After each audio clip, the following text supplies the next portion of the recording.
सर्वसामान्यांच्या हक्काचा आवाज जागर जनस्थान।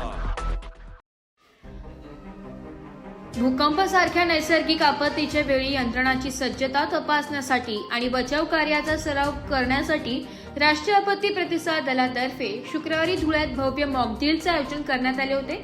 कोनासा कॉन्व्हेंट हायस्कूलमध्ये पार पडलेल्या या सरावात विविध विभागांच्या समन्वयातून बचाव कार्याचे यशस्वी प्रात्यक्षिक दाखवण्यात आले।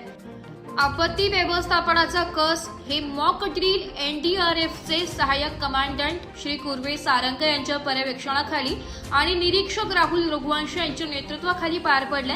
भूकंपाचा धक्का बसल्यानंतर इमारतीतून सुरक्षित स्थलांतर कसे करावे, ढिगाऱ्याखाली अडकलेल्या नागरिकांना कसे बाहेर काढावे आणि जखमींना तातडीने प्राथमिक उपचार कसे द्यावेत याचे प्रत्यक्ष दर्शन यावेळी घडविण्यात आले। प्रशासकीय यंत्रणांचा मोठा सहभाग या सरावात जिल्हा प्रशासन, पोलीस, अग्निशमन दल आणि आरोग्य विभाग अशा विविध यंत्रणांनी सक्रिय सहभाग घेतलाय।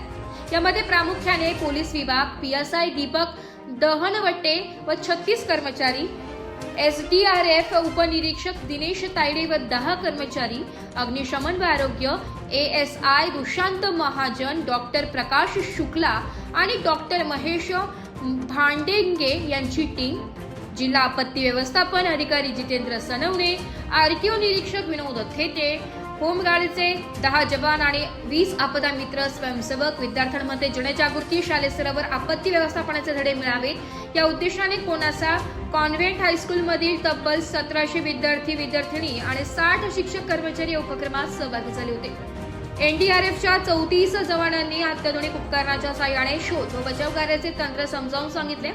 एकूण 1859 जणांच्या सहभागामुळे हा सराव अत्यंत प्रभावी ठरलाय। आपत्तीच्या काळात विविध विभागांमध्ये समन्वय असणे अत्यंत गरजेचे असते।